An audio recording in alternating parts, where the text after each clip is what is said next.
And hello again, I'm Larry Johnson, and welcome to this latest episode of the International Unity Club. Today we are especially honored to have Russia's Supreme Ambassador for Culture and the Arts, Mikhail Shvydkoy. Is that the correct pronunciation? I apologize for my sloppy Russian. I need to spend more time here and get up to speed. Thank you very much. My English is not Cambridge or Oxford, but it's, your Russian is beautiful. Well, I was to say, your English would qualify you to be a member of the U.S. Senate or Congress. But in any case, we just exchanged the compliments. Shall we begin? Yeah.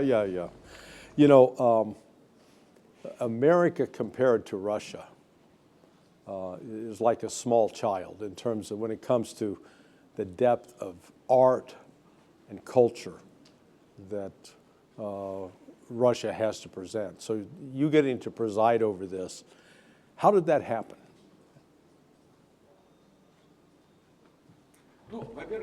First of all, I don't belong to the people that think that America is in a culture is like a small child. No, I don't think so.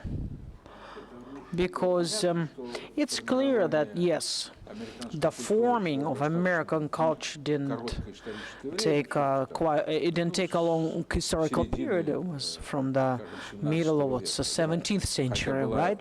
Though there was a culture prior to that, the culture of American Indians, and more modern America, that's what already mid-17th century. And I have to say that that bomb that happened 20th century, maybe in the end of 19th century, it was huge. I'm not going to talk about American culture, Sure.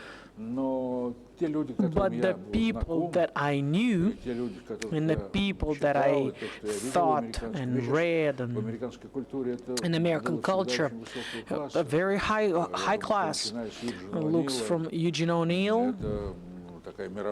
It's a world drama. I met Arthur Miller, Stannis Williams. It all goes back. Yeah. It's all serious literature. Not talk about Hemingway, Thomas Wolfe. That's what we read and respected in American culture. So I have a serious attitude towards it now, Russian culture. Of course, there's deepness, there's depth. Greek would say, if we talk about Greeks, they'd say, well, what is the depth in 1,500 years? We have depth 2,500 years. And the Jews would say we have 5,000 years. Realistically, Russian culture was formed very intensively, and it's all connected to many things, because we have, prior to Mongolian history, before Mongolians came in, I used to study that. It used to be my hobby, the culture of the north of Russia, wherever the Mongolians would come in. The Mongolian herd. They kept their authenticity, being authentic in the 10th century, 11th century, and there's a culture of the Novgorod. It's connected with one side with one barracks, with another side with Ganza. And Russia is unique that it stands in between Europe, Europe and Asia, and it soaked in everything that's the best. It cultivated it. There's a great mid-centuries Russian literature. I'm not talking about beautiful tales that we have in Russia, but what happened in Russia in 17th and 18th and 19th century as a miraculous intensive development that brought to that we all are a country of known for great literature. In Russia is a central culture country. I thought same way, but Russia is a country of old, ancient Russian icons. If we talk about the avant-garde, that's the most, what we know in America, for example, Russian avant-garde that connected with icons, and that's important to understand. There's an unbreakable line of development of culture in thousands of years, and that's important. And of course, it's a special type of reflexion. You said that American culture is like a child. Well, yeah, maybe a teenager, right? When I say to our actors and playmakers, I said, don't play tennis as you play, you know, Dostoevsky and others, they're different, the different psychology, different feeling of the world, that reflection that we had in Russian literature until a certain point. Maybe they didn't have it in the U.S., but I think this unbreakable point of development, it determined a lot of things. And great speed of understanding the outer world. Because if we take a look at the Glinka's music, and he was the first Russian composer, that he heard Western music quite well. He died in, there's a German street named in Glinka. He died in Germany. We were, in that point, very sensitive, and at the same time, deeply national. Because we have and Dugustin, a French diplomat, they didn't like him in Russia. That he's got the episode where he appears before the court with Nikolai I, and Nikolai I asks him, "Who is Russian here?" He says, "Could be all but me and the ambassador."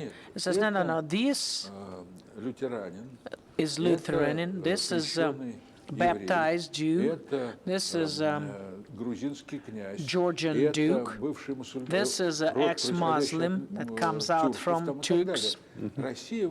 Russia, in this case, is multinational, multi-tribal country. We are really alike.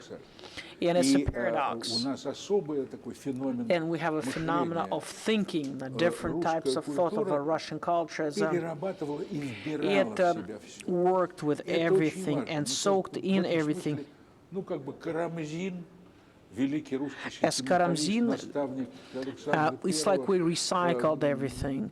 What we had, Karamzin was one of the best writers who was ahead of the Russian culture. He comes out from Turk tribe. And names like this are a lot of them we have. And it's such a... The difference is also we speak about the areas. We are the country of people who are like or used to live in huge areas. Yeah. We're constantly tight. And it goes about the Russian song, Russian musical culture, many things. The way how we understand the whole world. And I think that great colossal role played by the Christian culture, the Orthodox culture. So,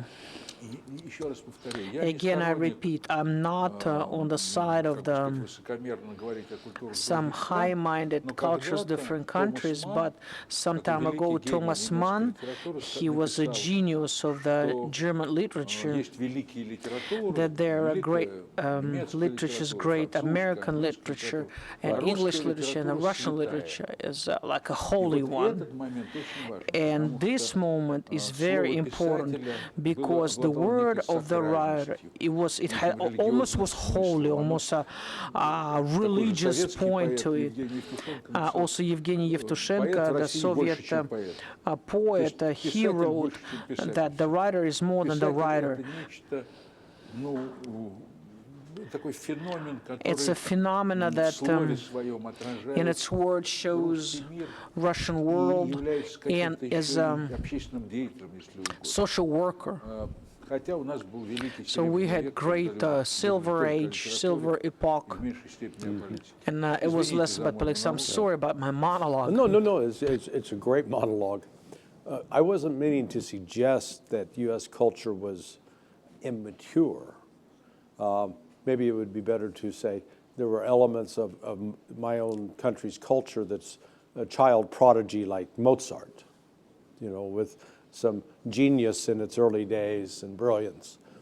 But I was reflecting on the fact that I got to go to the Bolshoi for the first time the other night. And when you sit in that theater and realize that theater is older than my country as far as the founding of the United States.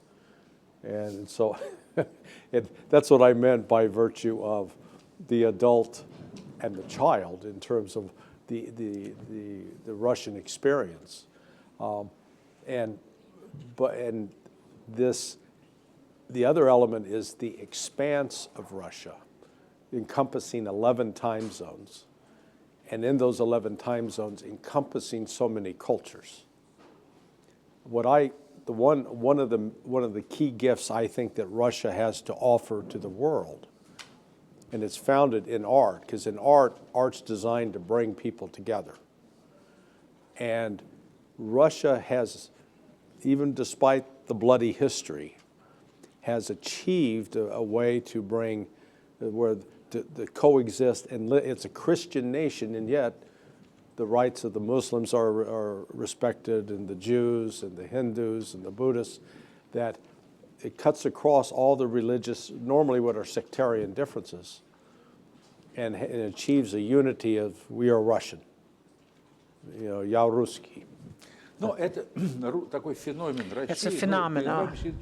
Here you have a man in front of you who's got a Ukrainian last name. My parents are from Ukraine. My mother is born in Odessa. My father is born in Vinnytsk region. I am a Jew, but at the same time I'm ethnical Jew. But I always said that when I had a friend, Mr. Gorin, great Russian writer, I said to him all the time that I'm a Russian human being with a Jewish origin. I'm totally Russian with a Jewish origin, absolutely Russian. That my kids and my wife, they're Orthodox. And that's, they're baptized Orthodox. I was born in a time when my father was a communist. He would not treat it well. It was a complicated attitude. So in this matter, if we talk about Russian culture, Russian ethnics, that is a country of 60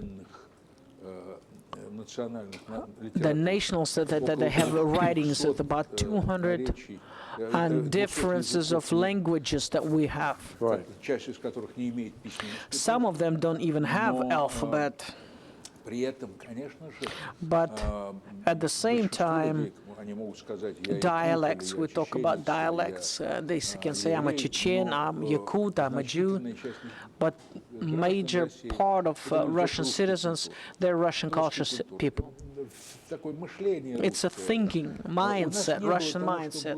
We didn't have what America had. We always said that I am American, or you had like a melting pot, multinational melting pot. And they took a theory of like a salad. It's not where you remelt and melt everything. It's like a salad. It's like a mixture. We had, from the Russian Empire, it was determined all, they did not have nationalities. If you took Orthodox, you used all parts that ethnic Russians had. For example, the father of great writer and a poet, Mr. Pasternak, Leonid Pasternak, he was baptized If you could be a Jew taken Orthodox, you could be situated in a capital, live there. That determined to everything. And in that manner, the confessions was more important than nationality. Of course, today, our country is the phenomenon. Now we have a phenomenon of Yakutian filmmaking. Very, very important. It's like far, far, far Siberia, close to the forest, the north of the country, with a unique culture, giving a huge impulse to the development of the movie-making industry. Bashkiria movie we have lately, and that's serious. We always had literature, national literature.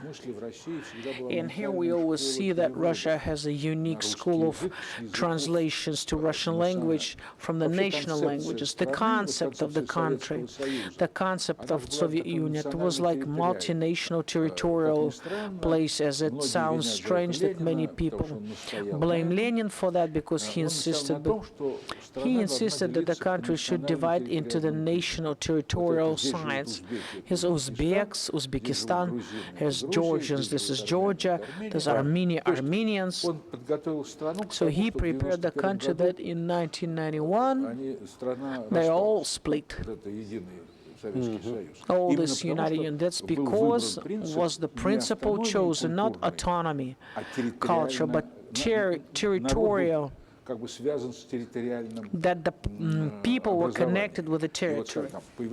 And when we started having Kazakhstan, Uzbekistan, Kyrgyzstan, and so on, and they wanted to live separate. But inside Russia, we have a lot of nations. That, for example, representatives of Turkish culture, about 20%, and it's a huge literature also. It's great composers, writers, Tatarstan, Bashkortostan, as I said, in Yakutia, at the North Caucasus. They had poets that determined a lot in our lives, like Rasul Kamzatan. From the North Caucasus. And there's a lot of, they have a lot of poems and songs coming out of his, what he wrote. And during the 500 years, we have lived with Turks in a very close context and peacefully. If we speak about Tatars, Bashkirs, it was peaceful. It was a solidarity. I don't want to idealize everything, but it was understanding that we live together. And by the way, speaking about, we treat in a new way, and the Chinggis Khan taking over the Russia, and the Russian and the herd, the golden herd, you know, Mongol, Tatars. That the character of Russian person would change after the Ordan takeover. It's like an oriental moment we have in the structure of the power, about the man to the world and the world to the man. But I think that today, inter-ethnical conflicts, I don't see them so sharp or hot conflicts, because we went through 2 Chechen wars, and it's not an easy time. You know, the sort of vision of Russia, I remember as a boy in the 60s. So I was, 10 years old and starting into teenage years. The image of Russia was the movie Taras Bulba with Yul Brynner and Tony Curtis. Within the Russian film culture, one of the central, if you will, artistic collections in the United States concerns the conquering of the West, the western part of the United States. It was seen as this frontier, this unknown, seemingly uninhabited territory, except it was inhabited with Native Americans, a variety of tribes. Looking at Russia, as you move past the Ural Mountains, that territory of the East is not only, 6 to 8 times larger than the American West, but it seems equally, if you will, unexplored, undeveloped, something to be discovered. Has that been a part of Russian film culture? And if not, why not?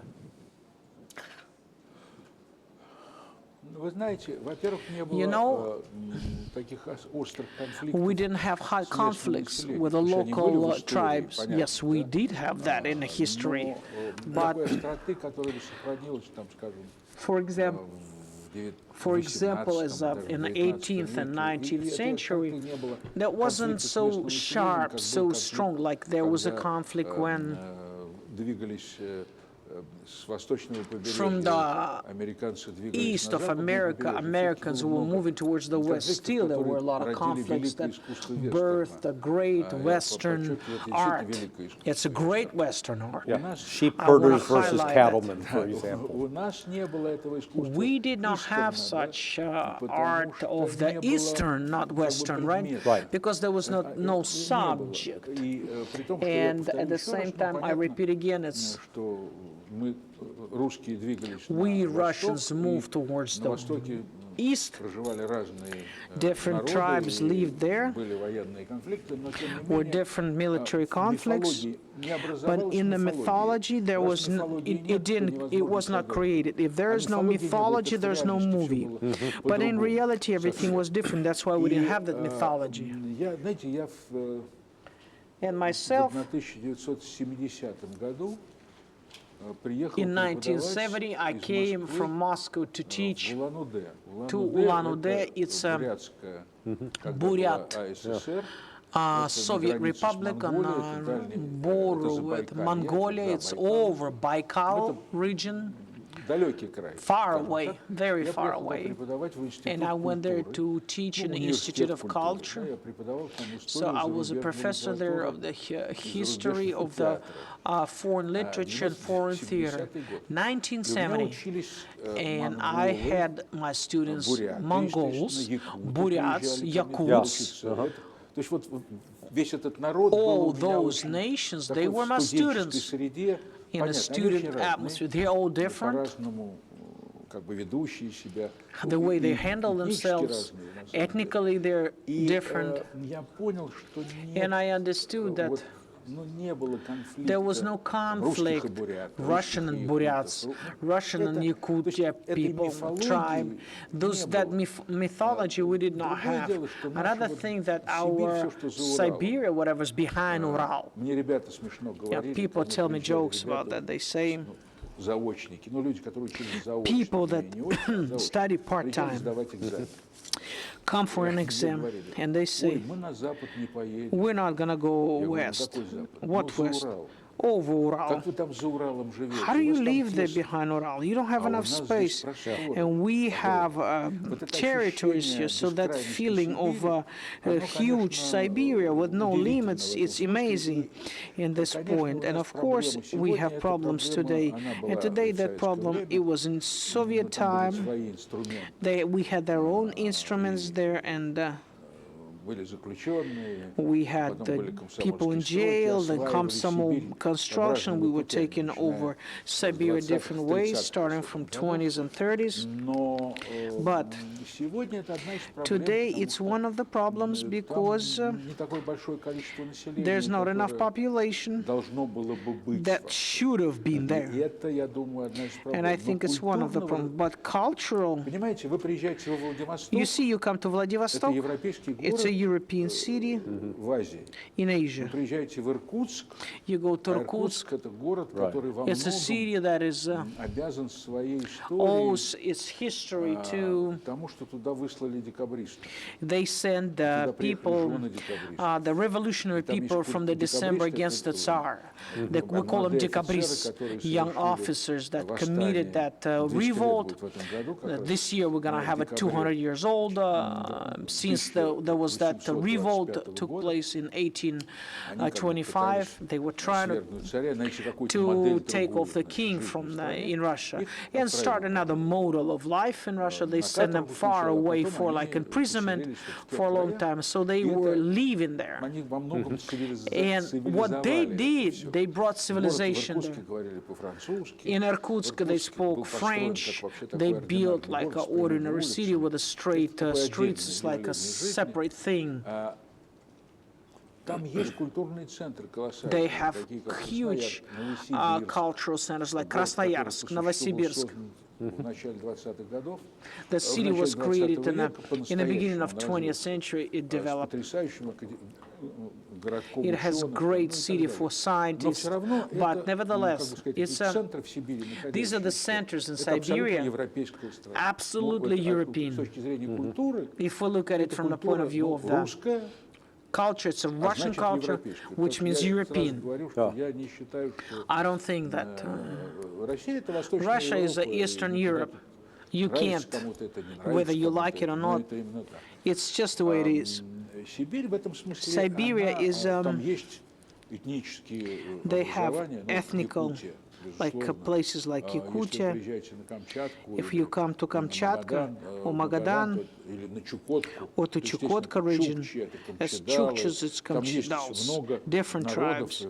They have different nations. They go to Khanty-Mansiysk. All pioneered nations there they have. But they're all in a state of the civilized exchange with the Russian culture, that even the culture, professional quality is high because of that. I don't see any conflicts there. Is there, I got one more sort of film question for you, and that is, has the Russian filmmakers made movies, any movies, about the Soviet capture of the death camps in Poland? Because, you know, within the whole Holocaust genre, which is very important in the West, and if you're only raised in the West, you think, oh, it was the United States and Brits that liberated the concentration camps, and yet the actual camps responsible for the death of 60% of the Jews that were murdered as part of the Holocaust, at least 60%, with Auschwitz, Belzec, Chelmno, Majdanek, Sobibor, Treblinka, those 6. It was the Russians who liberated all of those. Has there ever been a movie made about that in Russia? And if not, what do you think about having such a movie made? Because film is one way, it's not propaganda, but it's a way to educate the West about the reality of what Russia was, as opposed to, you know, many will believe there are a bunch of Jew-hating, kill the Jews, anti-Semites in Russia. Well, first of all, I have to say that movie as America shows it, it's a great instrument of creating your own world picture. Yeah. When I watch American movie about Vietnam, it looks like Americans won the war, not the other way around. Because this is how movies made. And what I can do is only can say and admire the professionalism of the American movie makers, but you understand that. Right, remember, we never lose wars. Да, помните, мы никогда не проигрываем войны, да? Да, я знаю, в кино точно. Yes, definitely not in the movies. Значит, но если говорить о России, but if we talk about Russia, World War II, and you know, it's a great patriotic war. This is something часть боли, которая никуда не part ушла. of the pain that has never left. Right. Я вам объясню I'll explain to на you своей семье. on my family. Мой отец ушел на войну, My father went to а war. его первая семья His first family, не смогла they уехать could not из leave того местечка, from that place где where они жили. Это they were город located, Хмельник, city как я Khmelnyk сказал, Винницкая область. in Vinnytsk region. И отец очень долго ничего не My father рассказывал has not и молчал вообще. never told us the story about his Когда я family. туда приехал, When I went there, visited that город place Хмельник, in там that было Khmelnyk city, they had 9 захоронений, 9 places where в people were котором buried. там было 22 тысячи евреев, осталось 22,000 Jews lived there. 500 человек, Only из 500 них left. треть была на кладбище. And a third was already in the cemetery. И после войны осталось. After war, Сейчас там 500 сколько. people. I don't know how many people live И я there. там And пытался I was выяснить, trying to у find папы out была from my father. He had a wife and 2 children. девочку он видел, мальчика он He не saw the видел, ушел girl, на фронт, мальчик but he didn't see the boy because the boy was born after he went to war. And one of the people said, listen, they didn't suffer. They just burned them. Эта фраза до сих пор у меня. Still it's in my head. It's in my ears. It rings. Поэтому я говорю просто про So свою семью. I just speak about my family. Таких семей, а таких семей Families like mine, сотни тысяч. there's hundreds of Таких, thousands. сяких, других. These, Так или those, иначе. this way around. И, конечно, для нас, And of course, for us, когда сегодня when говорят we о том, talk что about не советские войска освобождали эти not лагеря, это вранье. Soviet И для нас это очень больно, потому что military departments freed пережили out это, those camps, каждый в своей we семье, lived каждый through что-то it. пережил Every family трагическое. went through this. Everybody went through tragedy. Снимали картины. They Недавняя made самая movies. Just последняя recent картина, movie это we был had was Собибор. Sobibor. Собибор. Sobibor Это movie о лагере Собибор, о about the восстании в camp, лагере Собибор. about the Снимал, uprisal. It was эту made by картину Константин Хабенский. Konstantin нынешний Хабенский. художественный Today руководитель he is the head of Московского художественного MHAT, театра, очень хороший Moscow артист. Yeah, Artistic. I think actually I've seen that movie. That's Да, very, да, да, very да, well да. done. Сейчас Now, был снят Сергей Урсуляк. Sergei Ursuliak made a movie о том, как евреев about how выводили Jews из Белоруссии, were из-за leaving линии фронта. Belarus from the front line. Праведник называется эта And I картина. call a holy Ну, man. праведники, They, знаете, holy men, the праведники righteous men, совести, right? которые в The евреи. ones that, that's what Jews call them in Israel. They celebrate those people who saved a lot of Конечно, я Jews. считаю, что мы могли бы And сделать of больше course, we в could have done a lot more. Были в about that. советское время огромные In фильмы, Soviet ну, Union, например, we had a lot of фильм movies, Озерова, like a который movie by назывался Ozerov «Освобождение». that И called в этой картине, Freedom. разумеется, было And of course, in показано, that как мы movie, they had освобождали, how we в том freed числе up концентрационные лагеря. to go to the Но, concentration camps. я думаю, что сегодня к этой But I теме think that стоило бы today вернуться. Дело в том, что we need to get back to the history because you understand that after распада СССР fall of the USSR, еврейская жизнь в России возродилась. Jewish life was Евреев, может быть, не resurrected так много in осталось, потому что кто-то Russia. уехал в Израиль, Some кто-то left for уехал в Israel, Америку. some left to United States, Много some, народу за рубежом. a lot of people are overseas, Но, but возрождение еврейской the жизни, resurrection оно of the вот за Jewish последние, life там, for the особенно, last, там, ну, и это началось при Ельцине, with that June Yeltsin's во времена его time, президентства, но это особенно развивалось вот во время and it was developed нынешнего президента. during Владимира today's Путина. president, Mr. Это Putin. стало таким. It became, Сегодня это такая еврейская община. Их it's две. a Jewish Одна это хасиды, tribes, другие- ones are другая Hasids, это the традиционное, traditional Jews. еврейство. Они живут очень They активной live very такой actively жизнью. life, Я active повторяю, life. I может быть, repeat я again, плохой еврей, maybe I'm a поэтому bad я- Jew, я- I'm not a, Может, ты плохой русский. maybe I'm a но bad на еврея Russian, точно плохой. but you, Поэтому я не очень Jew, участвую в I'm жизни. not, I don't participate in the Jewish life, Но она but сегодня, если вы придете в музей if you go to the толерантности, Tolerance который Museum построен that they на, built in, как раз это часть еврейского, as a part of the еврейской Hasid общинной Jewish деятельности, то вы увидите, что это один из лучших музеев, может быть, society. It's one of the best museums in Russia. If we come to the Shalom Theater, where They play in Yiddish, in Russian language. You can see that it's active. But I repeat again, for us, it's very painful when we start saying that,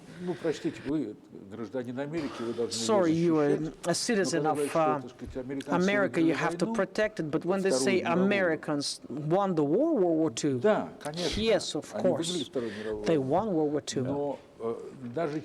But even Churchill said that the sufferings of war in Europe were paid by Russians. Even Churchill, who was not sympathizing to Russia at all. And it reminds of the old story, not a very corrective politically, but it's very known when they signed the Germany capitulation.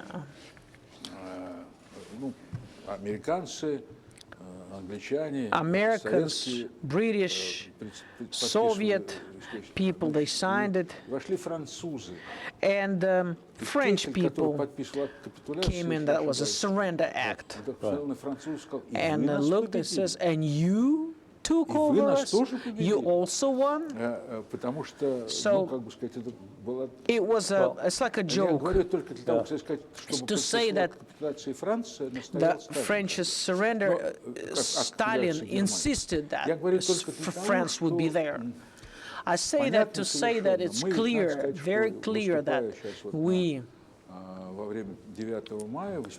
having a parade at the 9th of May, Mr. Putin remembered how, yes, we were allies. There was anti-Hitler coalition, and we don't reject that. Even now, we, in the north, convoys were in Murmansk, where they had British and Soviet soldiers. They did the boats, the land-lease that were going. We remember that cooperation, but we also remember how many lives were laid down, 27 million people, how many families were destroyed. 3 countries were destroyed. For us, it's like I think it's kind of like the element of, you know, if we talk about conscience and politics, you know, they don't go together. But there is no conscience in this. Let me ask you a question, and this is not to trick you or to embarrass you, but it's just maybe to illustrate a point. Sketch me, yes, go ahead. Do you know how many American soldiers died in Europe during World War II?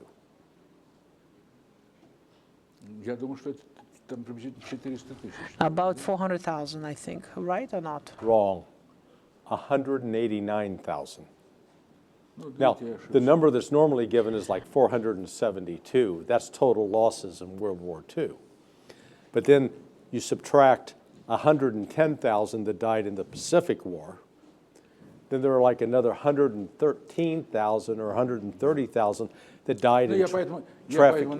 That's what I said, 400,000, yes. Is the total. So, and the 130,000 that died in accidents and sickness, combat.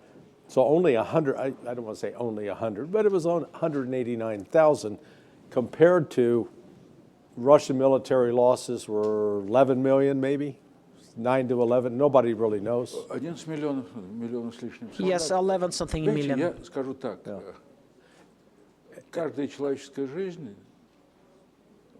не имеет цены, да? Мы сейчас говорим о такого рода соотношениях, конечно, для России это была, для Советского Союза это была такая еще демографическая трагедия. Потому что, знаете, я ведь родился в 1948 году. I lost my translation. I was born in 1948, and it's a tragedy. It's when the people came back from the war and they started making children, having children, because we had to biologically to overcome. To overcome. Well, and this is where art, whether it's music or painting or film, has, in my view, has an obligation to tell the truth. And what we've seen out of a lot of Western art, particularly with respect to World War II, is it did not tell a truth. It painted a narrative that did not properly. There are some that are an exception, but by and large, like the movie Patton. Patton was so influential, came out in 1972, and you'd watch that. Gee, George W. Patton won the war. And the Russians were they held a party at the end. And Patton wanted to invade the Soviet Union.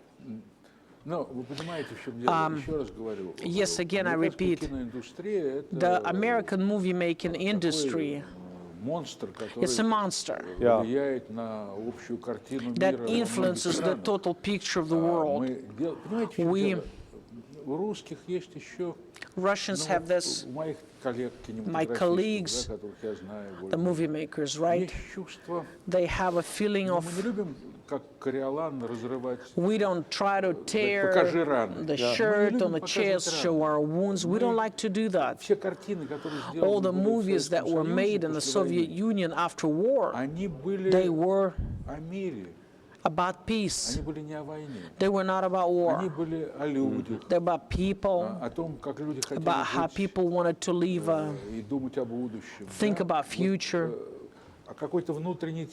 about internal wholeness of the person, to be whole as a person, as a human being. It's very different from American movie. I like these movies. The Ballad about the Soldier, and that was a movie about the people who took the war on their shoulders, but they thought about peace, like the flying cranes. And it was a beautiful movie with a tremendous impact, but it's clear that internal pride in a country, we still have it. You cannot imagine. My father was connected with the army for a long time after war. How military people were treated with unlimited respect. When they were wearing a uniform, everybody understood that we all passed through that war. Not one family. Of course, it's actually not hurting. We say in Russia that if you get upset, you'll carry the weight. But we have to make such a movie to show the heroism of a Russian soldier, the Russian nation, and it's very important. Has there been any thought given, and maybe it's happened in the past, I'm not aware of it, of creating an art exhibition, a Russian art exhibition, to go to the United States that tells the history of Russia's relationship with the United States, starting with the American Revolution, going to John Adams' son, the Adams that came to St. Petersburg as the ambassador, the role of Russia in the American Civil War. Well, here's Russia fighting the Crimean War. Russia was still able to lend support to America. And then, again, proceeding up to, if you will, the Bolshevik Revolution, and then transitioning into the World War II, because most Americans don't understand. They don't appreciate that history. You see, I was at one point participated in making an exhibition about Alexander II and Abraham Lincoln, their letters. It's beautiful reading, the way they write in a lovely way. Alexander II, he was the freedom maker. He canceled slavery. Lincoln also was one of those. He did the same process in the United States. Beautiful letters, and communication and a relationship, humanity, friendship, warm, the way they treat each other. And a definitely surprising story when we had war for independence in America. There's a lot of documents that witnessed that Catherine the Great, Catherine II, though it wasn't easy, she wanted to help American nation. She wanted to help American Revolution. And of course, if we speak about later periods, sometimes I don't know if in America they know and remember such a great American singer, Nat King Cole. Да. And I found out that in 1943, Nat King Cole sang Dark Night. It's just came out, the movie Two Fighters, Two Soldiers by Bogoslovsky Music, and that was that song. He sang that song. That was amazing, truly amazing. Here's the wartime. Remember that it was the movie that the Soviet documentalists made about the victory of Soviet fighters under Moscow. They received Oscar. There was a very close relationship as Eisenstein went to U.S. During that time, we had a lot of contacts with the American nation. And I think that, understand, I belong to that generation of people that treated America with a huge interest, great interest. I remember 1959, if I'm not mistaken, there was a show, exhibition in Sokolniki. That was the name, United States of America. We had Vice President, I think, American. And first time I was there, maybe 1959, 58, somewhere there. First time I tried Pepsi Cola. 10, 12 years old I didn't like it. Yes, I was about 11 years old. I tried Pepsi Cola, I didn't like it. But it was unusual, you know, the whole Moscow went to that exhibition. And we naturally started reading the literature in 70s. At the house of every end of 60s, every Soviet intelligent man, there was a Hemingway portrait.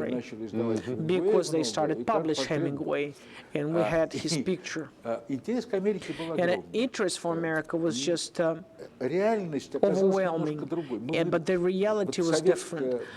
The Soviet intelligence, you know, we kind of like made up a story about America. We made America sound and look better than it was in reality. So yes, we loved American jazz, we like Gershwin, we like American movies, and etc., American literature.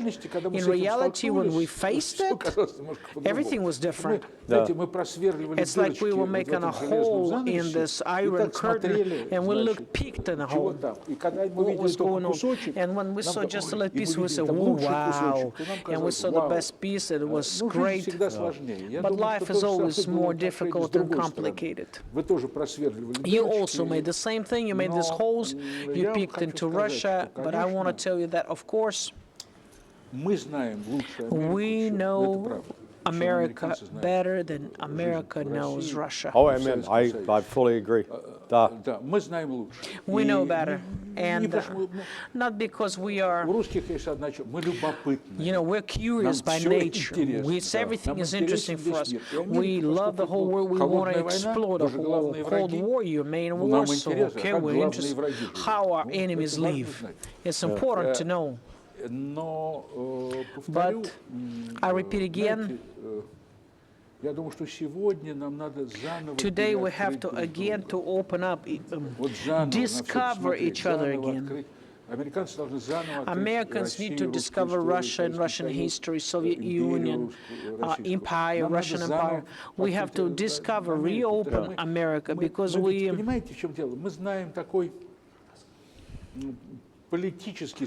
know this political cut. Trump meets Putin. Putin meets Trump, vice versa. They go to Budapest together in one plane, all this, you know. All this interesting. And then there's another life. life after that. For Americans, a life after that for Russians. And people come now from America here to Russia, and they say, wow, it's good here. Yeah, no, it's phenomenal. Phenomenal. I would, maybe you could ask President Putin to call up Oliver Stone and say, Oliver, I would like to see you do a movie about Abraham Lincoln and Alexander II. And then, to get the money raised to do that. Because, one, I'm not familiar with that story. And I'm pretty well read, at least in history. And I think that is a phenomenal story to tell that, again, becomes the, let's call it art as ambassadorship. I think Vladimir Vladimirovich has a little bit more is serious, but during a conversation with Trump, let's make a movie about Alexander the Great, Alexander II and Abraham Lincoln. It's a good story, good idea. I agree with that. Yes, good idea.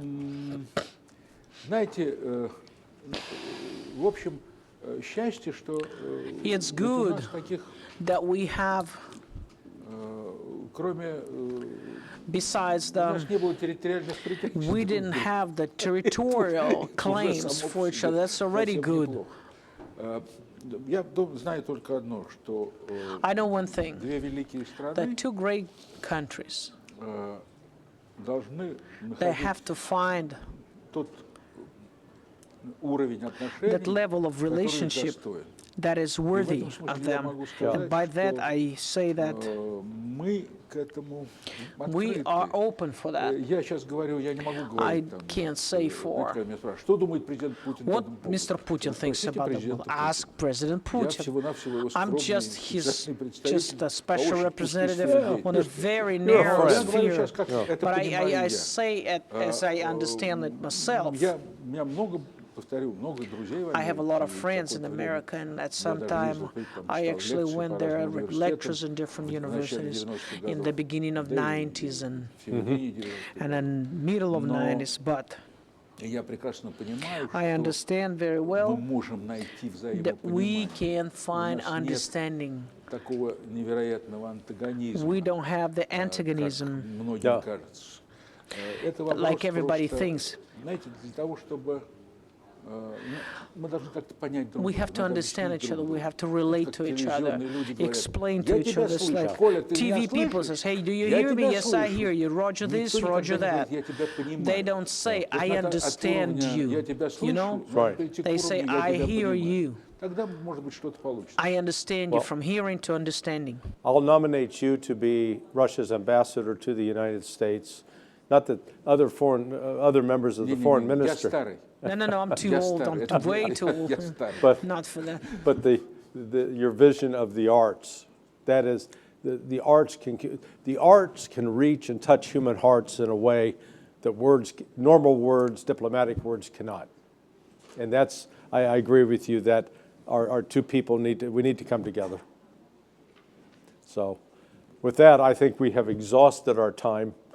Thank you so much. You have been enlightening. This will be translated into English. Have